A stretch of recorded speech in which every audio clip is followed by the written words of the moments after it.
There's the starboard bow of this unknown wreck that's coming into view. It is listed as a Kerryado, but there's never been any positive identification of this wreck. I'm not entirely sure what these covers are. Jamie seems to think there was a toilet in one of them. That's a trawl gallows.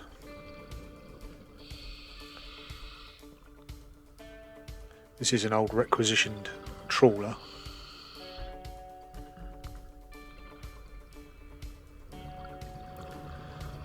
Part of the anchor sticking up in the air there.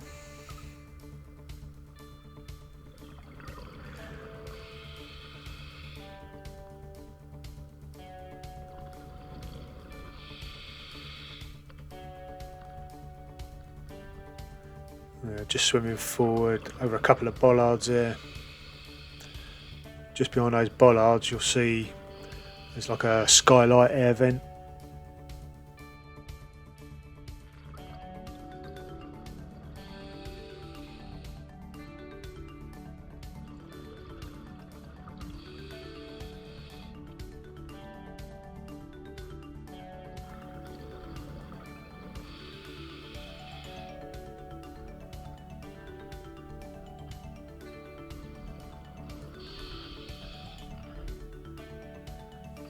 Right up onto the bow.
Up on the port bow now.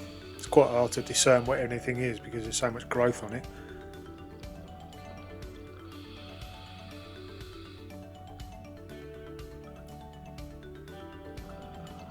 We'll see the trawl gallows that mirrors the other side in a second.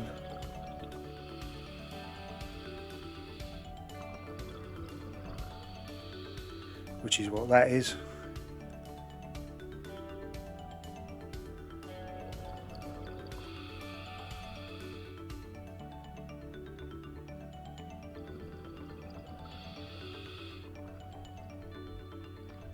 There's a hatchway down there to get into the bows.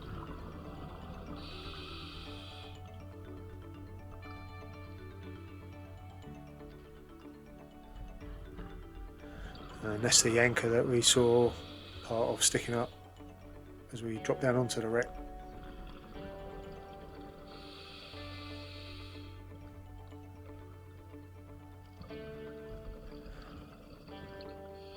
And this is the gun coming into view now. I know this bit doesn't look very gun-like, but as we move forward you'll see the barrel.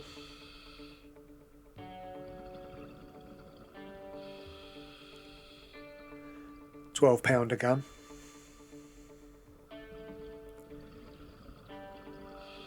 That's if this is the Kerryado.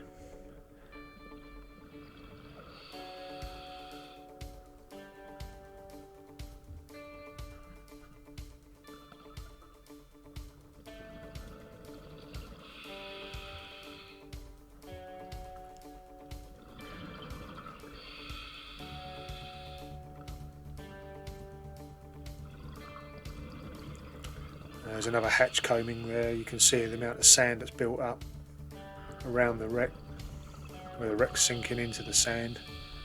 Not entirely sure what that is. It looks like a little single cylinder engine. But the wreck's starting to slowly disappear under the sand.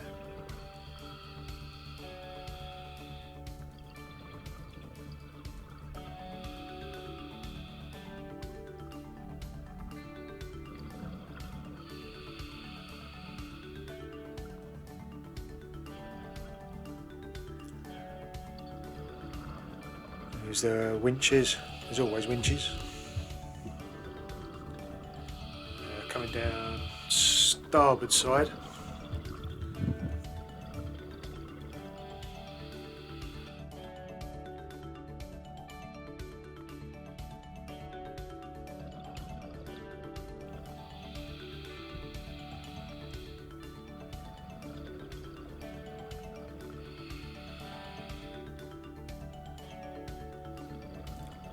I think just inside there on the right hand side of the screen you'll find a little bit like accommodation. You could get down inside there, that's where the engines and boiler would be.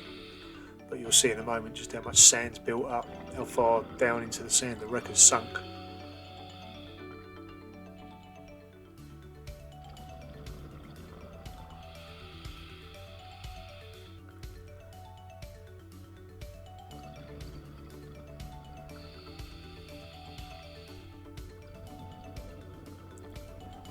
I mean, looking back there, that would have been access down into there now. But look at it, it's just sand.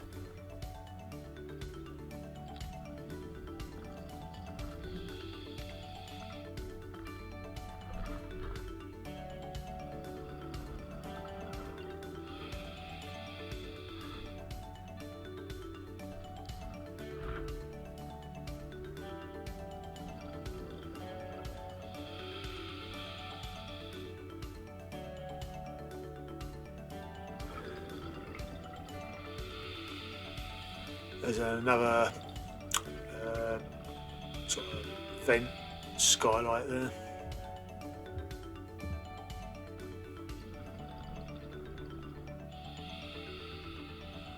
Right at the stern now. I think I'm about to drop over the back.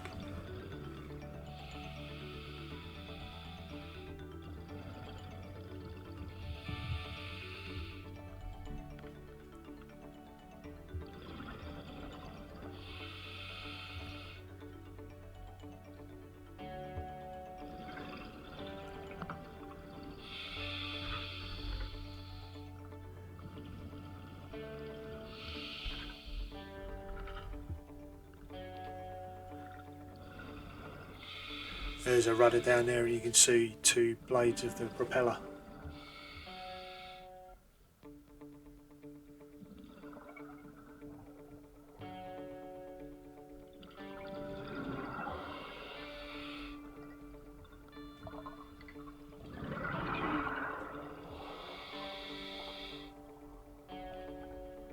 It was fantastic visibility, but I put a red filter on my camera and not so many lights, so everything's a little bit reddish. It's getting late in the day, so there's not a lot of sunlight.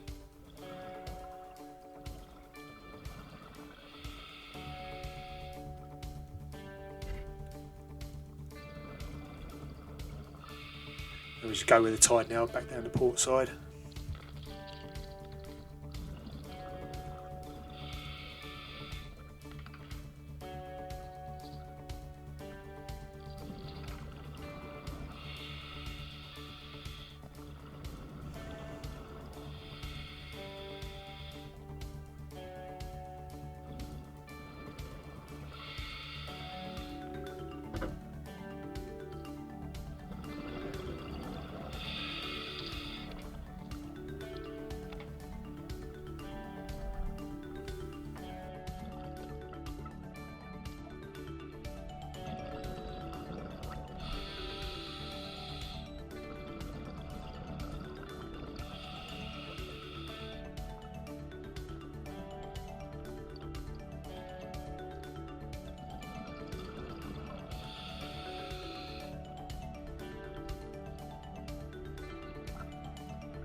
Swimming back over the gun now, back up to the bow.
There's Robert.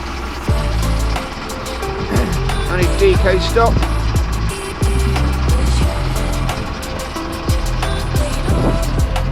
I'd say that visibility is good today.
Flashing going on.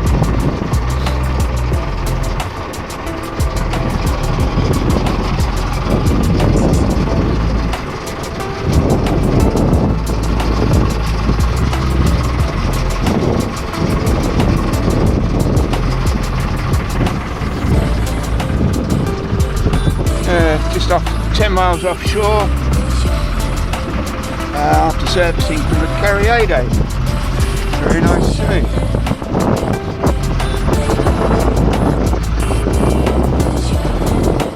Kerryado, I should say.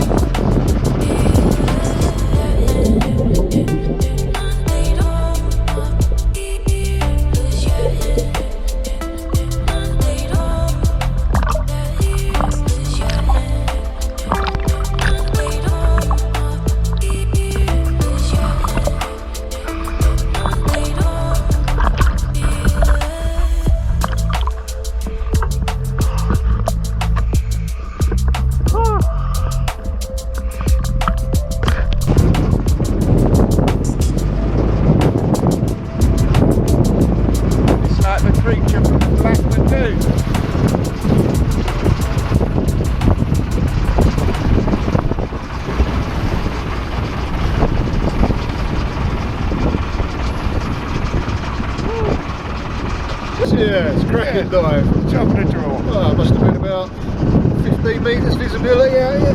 That was spank. That was bloody good time. There it is. If that sun was out, it would have been 20 metres. But it's nearly night time. Beautiful dive, beautiful evening. And a beer. Oi, come back. Yeah. Perfect. So we're going for the 7 o'clock one in the morning then? No. I won't go home till midnight. Look at that view.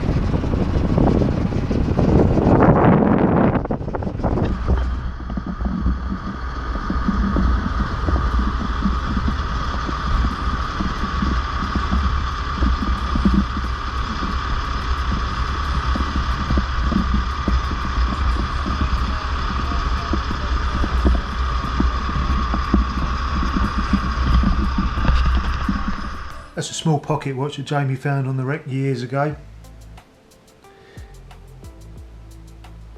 It's got the markings PW, got the broad arrow on there and 1230.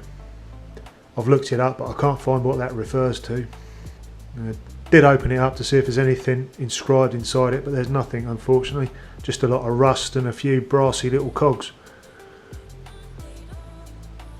We'll have a look at something else he pulled up off the wreck, quite a few years ago now, and that's a nice piece. And he's coming up next to tell you all about it. Now Rob's asked me to show you around the binnacle. This was found on an unknown wreck. Looks like an armed trawler of some sort. Now we located it a few years ago and decided that we would bring it up, see if we got any more information on it. Which was a really good move, but unfortunately the information was on this side of the binnacle leg. Now you can see where it used to be and the outline of where the brass was. This is probably corroded right through where it had been exposed, and obviously the barnacles are then grown underneath. So that was a real shame, because I was hoping to get a maker's name, etc. off of that. So that's really disappointing. Taken a lot of time to restore. They're the locating bolts that hold the top to the base. Now the base was in water for many months, probably a year or so, and that's done very well. So you've got these little adjusters on the bottom of the legs here. Lovely. So, and then this whole top was full of concretion. I'll talk about a bit more about that as I start putting it back together. Well, you've got the gimbal here. It just locates in. Hang on. Yeah. Locates in there. Come on. Well, used to. That's the one. It obviously rotates both ways, and that is the original plate inside there.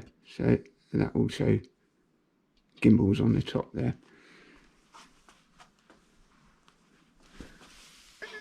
So this head was totally full of concretion and I couldn't get the lamps out at all. So we soaked it, popped it in a galvanised tank and then filled with water and then suspended on a bit of string off the top, and then every day light a fire underneath.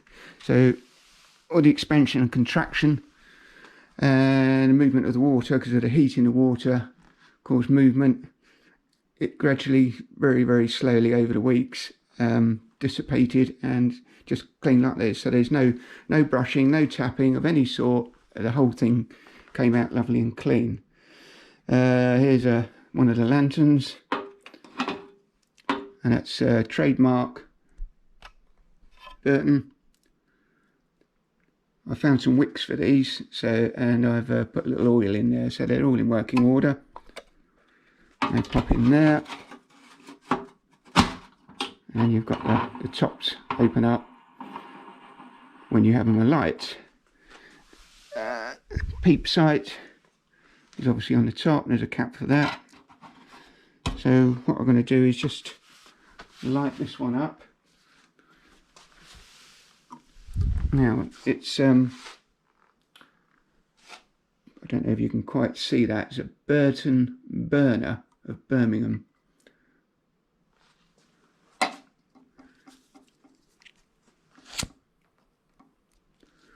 And there it is. Lovely. Okay, we'll pop that one back in as well. Sadly the glass is broken on this one and it's no longer with us.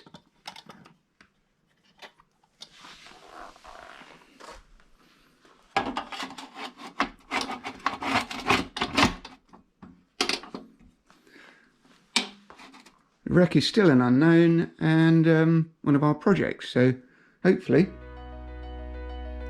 one day we might get the right information.